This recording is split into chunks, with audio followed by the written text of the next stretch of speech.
जय गुरुदेव। गुरु एवं शिष्य शक्तिपात के दो पक्ष हैं। पात का अर्थ तो आप समझते ही हैं, गिरना। एक पक्ष वह होता है जहां से पात होता है।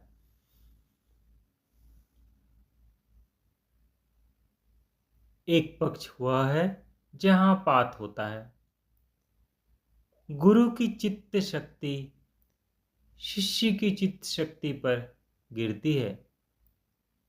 कई लोग गुरु के बिना शक्ति जागृति को शक्तिपात कहते हैं। वह शक्ति जागृति तो हो सकती है, किंतु शक्तिपात नहीं।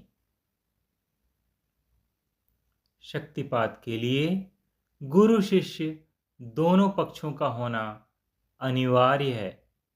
शक्तिपात ऐसी प्रक्रिया है जिसमें गुरु को कोई हानि नहीं होती, किंतु शिष्य को लाभ होता है। यदि गुरु को हानि हो तो उसका शक्तिपात अपूर्ण है।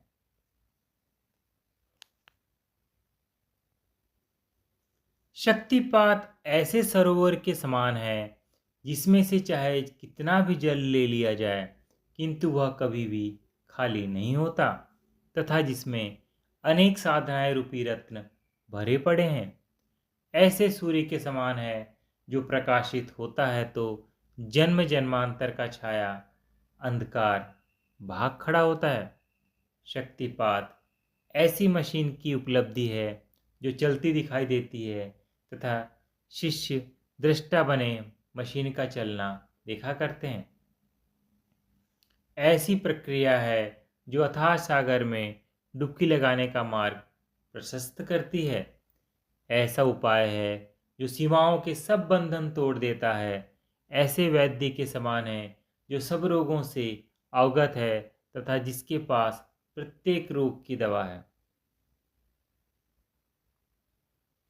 अब रही बात अंतर्विधि में यात्रा करते समय योगदान की, तो इस विषय में शक्ति जागृति के योगदान की चर्चा हम करते चले आ रहे हैं।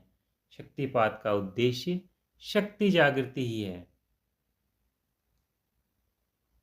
शक्तिपात पहले जड़ से चेतन को पृथक करने एवं तत्पश्चात सर्वस्व को चेतन अनुभव करवाने का मार्ग है। जीव को बाहर से तथाकथित प्रकाश अर्थात अंधकार से हटाकर अंतर के पवित्र, निर्मल तथा आलोकमय लोक में स्थापित करने का मार्ग है। पापी पुण्यात्मा कोई भी इसे अपना सकता है।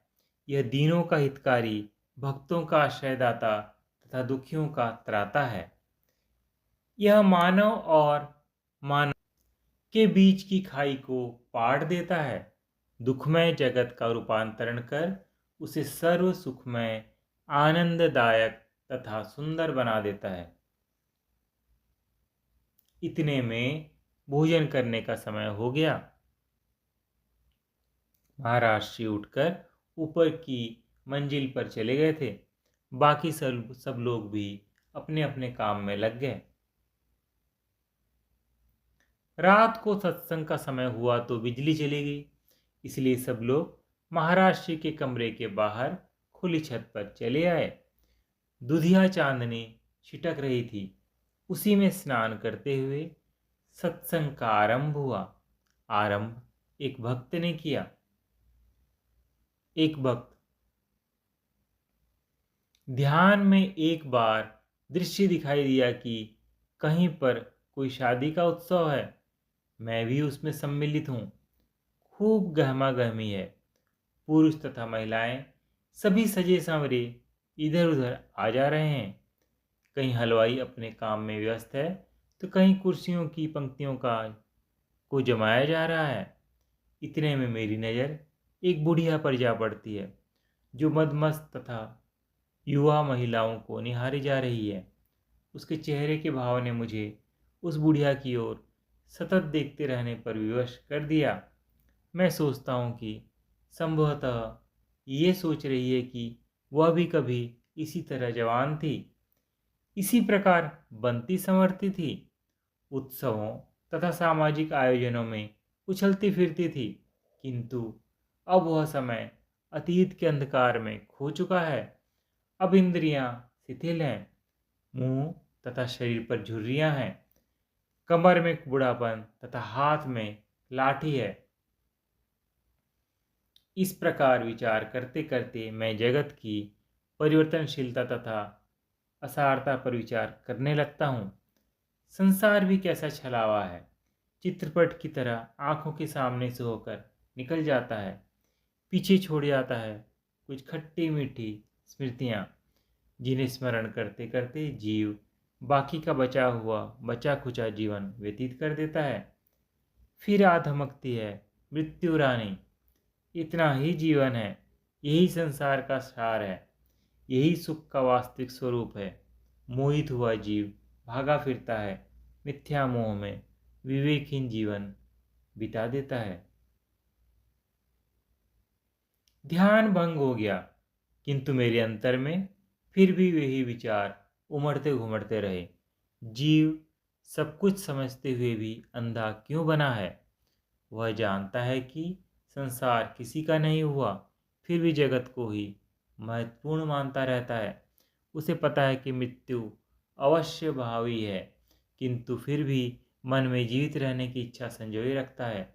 जगत 4 दिन का ही खेल तमाशा है, फिर भी संचय वृत्ति राग द्वेष तथा अभिमान को मन में लिया फिरता है। इस प्रकार विचार करते करते मैं तंद्राभिभूत हो गया। महाराष्ट्री, तुम्हारा यह अनुभव निश्चय ही विज्ञानमय कोश की क्रिया है। विचार प्रधान होने से भी विज्ञानमय कोश की क्रिया ही सिद्ध होती है। यदि तुम्हारे विचार में, तुम्हारे वर्तमान जीवन में ऐसी कोई घटना नहीं घटी, तो यह अवश्य ही किसी पूर्व जन्म के संस्कारों का परिणाम है। इस प्रकार के अनुभवों से बहुत कुछ सीखकर अपने जीवन को सुधारने का प्रयत्न किया जा सकता है।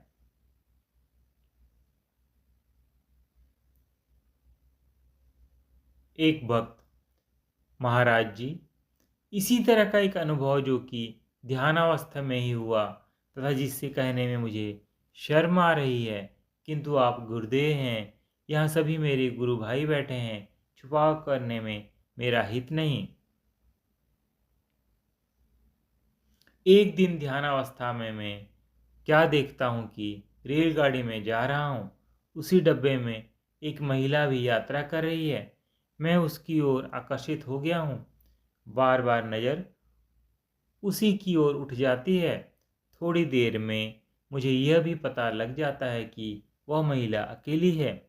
जब कोई बड़ा स्टेशन आया जहाँ गाड़ी काफ़ी देर तक ठहरती थी, तो वह महिला कुछ खरीदने के लिए प्लेटफॉर्म पर गई। तभी मैं भी उपयुक्त अवसर देखकर गाड़ी से उतरा तथा उसके पास पहुंच गया। मैंने उसके समक्ष कुछ अनुचित प्रस्ताव रखा, जिस पर उस महिला ने चप्पल उतारकर मुझे पीटना प्रारंभ कर दिया। आसपास अनेक लोग एकत्रित हो गए। मेरा ध्यान भंग हो गया। ध्यान भंग होने के उपरांत भी मेरा मन शर्म तथा भय से कांप रहा था। यह मेरा प्रश्न है कि ध्यान की अवस्था सत्व गुण प्रधान मानी जाती है। ऐसी सात्विक अवस्था में ऐसे निष्कृष्ट अनुभव कैसे संभव हुआ?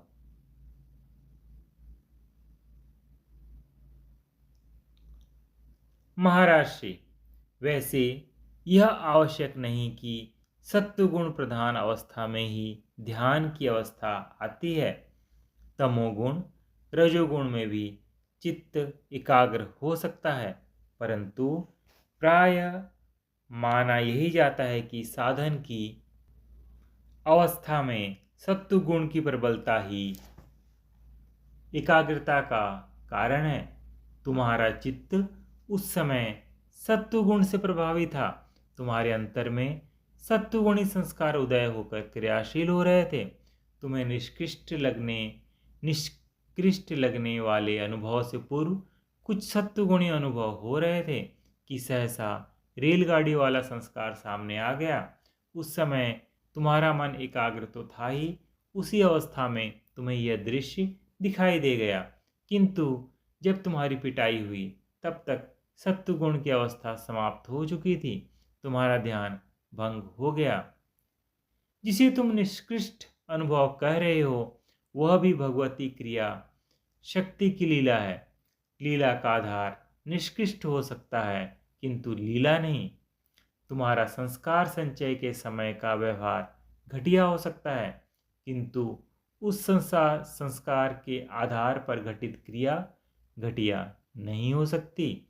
शक्ति की प्रत्येक क्रिया मंगलकारी है। संस्कार शुद्धि के लिए शक्ति का संघर्ष है, वह निष्कृष्ट कैसे हो सकता है? किसी घटना तथा उसके संस्कार के आधार पर घटित होने वाली क्रिया के अंतर को यदि समझ लिया जाए तो यह भ्रांति नहीं होती। जय गुरुदेव।